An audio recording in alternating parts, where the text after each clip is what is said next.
শেখ হাসিনা বাংলাদেশ থেকে পালিয়ে যাওয়ার পরে আমরা ভেবেছিলাম বাংলাদেশের রাজনীতিতে একটা ইতিবাচক ধারা প্রবর্তিত হবে এবং ইতিবাচক ধারার ভিতর দিয়ে বাংলাদেশের রাজনীতিটা প্রবাহিত হবে।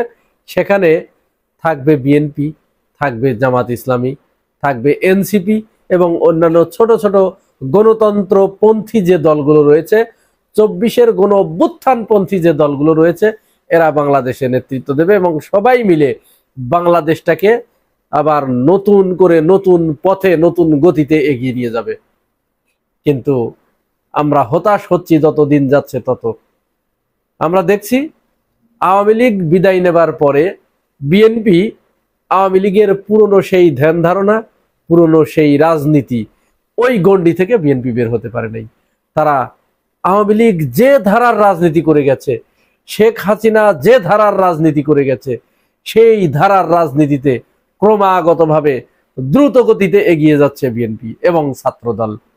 শেখ হাসিনা 2009 সাল থেকে 2024 সালের 5 আগস্ট পর্যন্ত এই বাংলাদেশের মানুষের উপরে, বাংলাদেশের ভূখণ্ডের উপরে যে অত্যাচার, যে নির্যাতন, যে নিষ্পেষণ চালিয়েছে, বাংলাদেশ ভূখণ্ডটাকে অন্য দেশের হাতে তুলে দেবার যে ষড়যন্ত্র করেছে, সেই আওয়ামী লীগকে যখন বাংলাদেশের প্রতিটি নাগরিক আওয়ামী লীগের উপর থেকে মুখ ফিরিয়ে নিয়েছে, জাতীয় পার্টির উপর থেকে মুখ ফিরিয়ে নিয়েছে, স্বৈরাচারের উপর থেকে মুখ ফিরিয়ে নিয়েছে, তারা একটা ইতিবাচক রাজনীতির দিকে দেশটা প্রবাহিত হোক সেই দিকে তারা চেয়ে আছে।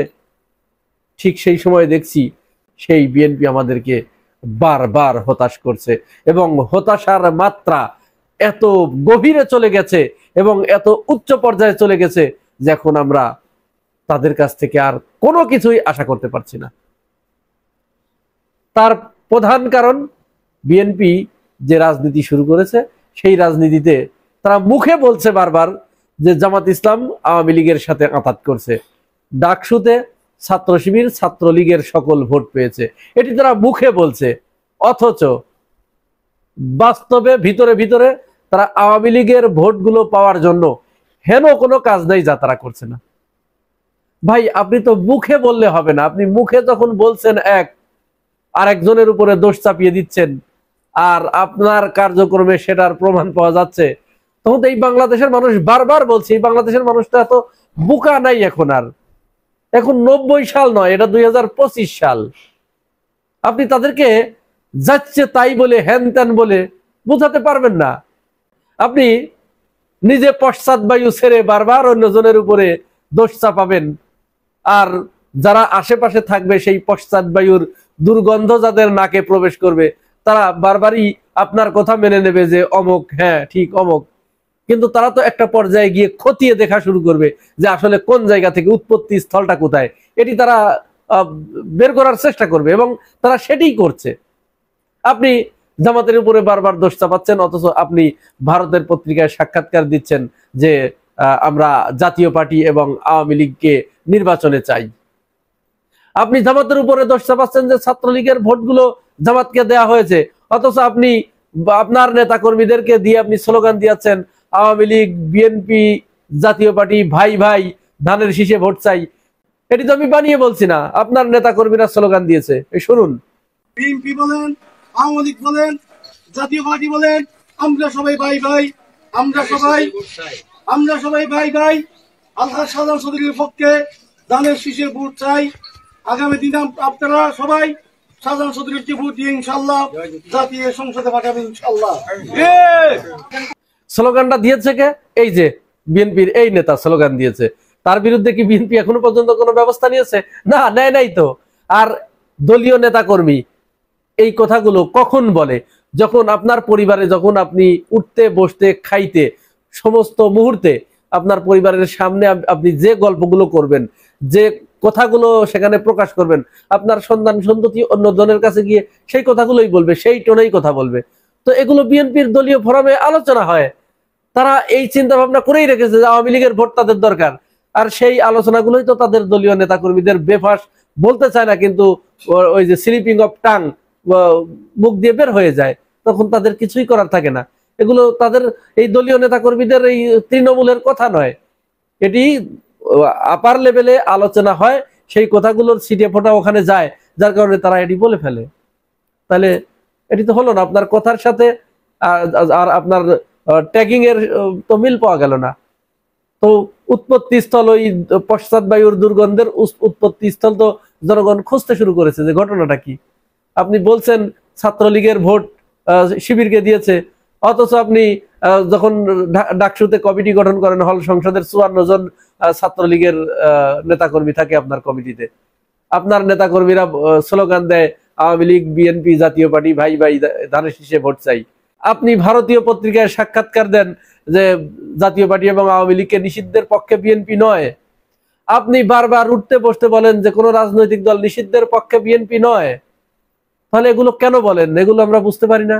যুক্তরাষ্ট্রে গিয়ে সেখানে এনসিপির নেতা, বিএনপি নেতা এবং জামাতের নেতা, জামাতের নেতাকে যদিও সুযোগ পায় নাই, কিন্তু বিএনপি এবং এনসিপির নেতাদের হেনস্থা করা হলো। জামাত তো খুব ভালোভাবে ওভারকাম করে গিয়েছিল পরিস্থিতিটা, জামাতের নেতার কাছেই কিন্তু ভিড়তে পারে নাই আওয়ামী লীগের ওই দোসরগুলো। তারপরেও জামাত এবং এনসিপি মাঠে প্রতিবাদ জানালো, ওই ঘটনার প্রতিবাদ জানালো।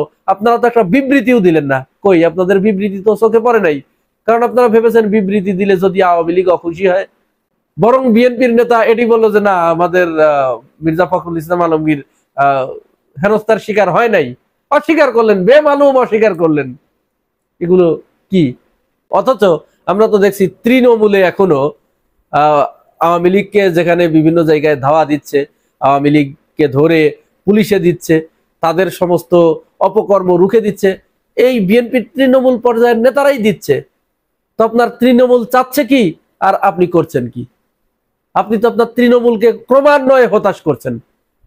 ত্যাগী নেতাকর্মী যারা, বিএনপির যে সমস্ত ত্যাগী নেতাকর্মী আমরা যাদেরকে দেখেছি, যারা আওয়ামী লীগের দ্বারা 17 বছর ধরে ক্রমাগত নির্যাতনের শিকার হয়েছে এবং তারা তাদের বাড়ি ঘর, সন্তান সন্ততি, গৃহ, ব্যবসা সবকিছু হারিয়েছে, তারা কি ভুলে যাবে? তারা তো ভুলে যাবে না। অথচ আপনারা তাদের বিপক্ষে গিয়ে আপনারা বক্তব্য দিচ্ছেন আরেক রকম। আবার নতুন করে একটা খেলা শুরু করেছে ডাকসু নির্বাচনকে কেন্দ্র করে। আপনারা জনগণের মতামতকে মোটে কালে পাত্তা দিতে যাচ্ছেন না। এটা কোন রাজনীতি শুরু করলেন আপনারা? বিএনপির এই রাজনীতি সুস্থ ধারার রাজনীতি নয়। সেখানে বলা হচ্ছে ডাকসুতে যে ভোট হয়েছে, নীলক্ষেত থেকে ব্যালট পেপার ছাপা হয়েছে, মানে তারা যে করেই হোক ডাকসু নির্বাচনকে কলঙ্ক যুক্ত করতে তারা বদ্ধপরিকর, এবং এইটাকে যে করেই হোক প্রশ্নবিদ্ধ করতেই হবে। এটা তাদের ওই যে কিছু ছাত্রী আছে শাহেদ আলমের মতো, বিরানি আলমের মতো, এটা তাদের বিরানি আলমের মতো বুদ্ধিজীবী, তাদের মাথার ভিতরে হয়তো বিএনপির মাথার ভিতরে এটা ঢুকাইছে যে ডাকসু নির্বাচনকে যে করে হোক প্রশ্নবিদ্ধ করতেই হবে, শিবির এখান থেকে তাড়াতে হবে, কারণ জনগণ নইলে কিন্তু বুঝে ফেলবে আমাদের দুর্বলতা। তারা সেটা নিয়েই উঠে পড়ে লেগেছে। 2 সপ্তাহ পরে এখন নতুন এক নাটক শুরু করেছে যে নীলক্ষেত থেকে ব্যালট পেপার ছাপানো হয়েছিল। ভাই, নীলক্ষেত থেকে যদি ব্যালট পেপার ছাপানো হয়ে থাকে তাহলে সব হলে হলে গেল।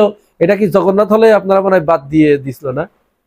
জগন্নাথ হলে যারা নীলক্ষেতে থেকে ব্যালট পেপার ছাপাইছে, জগন্নাথ হলে দিল না কেন এই পেপার? সেখানে তো শিবিরের মাত্র 10টা ভোট পেয়েছে সাদিক কায়েম, ফরহাদ পেয়েছে 5টা, আর বাকি সব মেঘমোল্লার আর আবিদ ছাত্রদল। তো এখানে দেন নাই, এখানে দেওয়া হয়েছিল না, এগুলো বলবেন। এগুলোর জবাব কিন্তু আপনাদের কাছ থেকে জনগণ শুনতে চায়। তো তর্কের খাতিরে মেনে নিলাম নীলক্ষেত থেকে ব্যালট ছাপিয়ে ডাকসু নির্বাচনে শিবিরকে জিতিয়ে দেওয়া হয়েছে। জাহাঙ্গীরনগরে কি হয়েছিল? সেখানে বুঝতে পারছি, সেখানেও তো আবার ওই জামাত নেতার এক প্রেস থেকে ব্যালট বাক্স ছাপানো হয়েছিল। এটা আপনারা বলেছেন তো। আচ্ছা, তাহলে ওটা বুঝলাম। ওখানেও এই গণবিশ্ববিদ্যালয় কি হলো? সাভারের গণবিশ্ববিদ্যালয়, এখানে কি হয়েছে? এখানে আপনাদের মাত্র 1টা ভোট পেয়েছে আপনাদের দলের ভিপি, মাত্র 1টা ভোট। কারণ কি? আপনারা কি এখনো আপনাদের এই চিন্তাটা মাথার ভিতরে ঢুকছে না যে আপনারা জনগণের বিপক্ষে চলে যাচ্ছেন, মানুষের বিপক্ষে চলে যাচ্ছেন? মানে যে করেই হোক আপনাকে জিততে হবে, জিতলে তখন ওইটা সুষ্ঠু হয়েছে, আর না জিতলে ওইটা এইভাবে ডাকসুর ব্যাপারে আপনারা যেরকম বলা শুরু করেছেন জাহাঙ্গীরনগরের ব্যাপারেও এরকম কিছু কিছু কথা বাজারে ছেড়েছেন। গণবিশ্ববিদ্যালয়ের ব্যাপারেও অচিরেই হয়তো আপনাদের বক্তব্য পাবো যে সেখানেও হয়তো গণবিশ্ববিদ্যালয়ের ভিসি কোনো এক জামাত কর্মীর বাড়ির পাশ দিয়ে হেঁটে সন্ধ্যার সময় হেঁটে তার শ্বশুর বাড়ি গিয়েছিল। সুতরাং এখানে তার প্রচন্ড জামাত শিবির কানেকশন, যার কারণে গাকসু নির্বাচন সেখানে ম্যানিপুলেট করা হয়েছে। এটি বিএনপির কাছ থেকে, ছাত্র দলের কাছ থেকে আমরা খুব তাড়াতাড়ি শুনতে যাচ্ছি, এটা অসম্ভবের কিছুই নয়। রাজশাহী বিশ্ববিদ্যালয়ে আপনারা সেখানে রাকসু নির্বাচনকে বানচাল করার জন্য উঠে পড়ে লেগেছেন, চাকসু নির্বাচনকে বানচাল করার জন্য উঠে পড়ে লেগেছেন। কেন? এখানে কি ন্যারেটিভ নিয়ে আসার চেষ্টা করছেন? তবে যাই হোক, সর্বশেষ বিএনপির প্রতি যে অনুরোধ থাকবে, ন্যারেটিভ তৈরির কিছু গ্রাউন্ড লাগে, যে গ্রাউন্ডগুলো আপনারা এখনো পর্যন্ত ওর ধারে কাছেও যেতে পারেন নাই। এমন একটা ন্যারেটিভ তৈরি করতে হয় যেটা জনগণের বিশ্বাস যাতে মুহূর্তের ভিতরে ওইদিকে প্রতিফলিত হয়। আপনি 2 সপ্তাহ পরে নীলক্ষেত থেকে ডাকসুর ব্যালট পেপার ছাপানো হয়েছে এই খবর বাজারে ছাড়লে এটা কেউ খায়? আবার এটা এই অভিযোগটা করলেন কাদের মাধ্যমে? এখানে জড়িত ডাকসুর যে ঢাকা বিশ্ববিদ্যালয়ের যে বিএনপি পন্থী শিক্ষক, তারা জড়িত। তো আরো বেশি প্রশ্নবিদ্ধ হয়ে গেলেন না? এইগুলো না করে সুস্থ ধারার ইতিবাচক রাজনীতিতে ফিরে আসুন। বাংলাদেশের মানুষ যাকে ভোট দেয়, যাকে মনোনীত করে, যাকে নির্বাচিত করে, তাকে মেনে নেয়ার মতো মানসিকতা তৈরি করুন এবং ভবিষ্যতে জামাত এবং শিবির এই মুহূর্তে যে ধারার রাজনীতি করছে সেই ধারার রাজনীতি করুন। সেই মানুষের কল্যাণে, মানুষের পাশে গিয়ে সেইভাবে দাঁড়ান, তাহলে দেখবেন মানুষ আপনাদেরকে গ্রহণ করবে।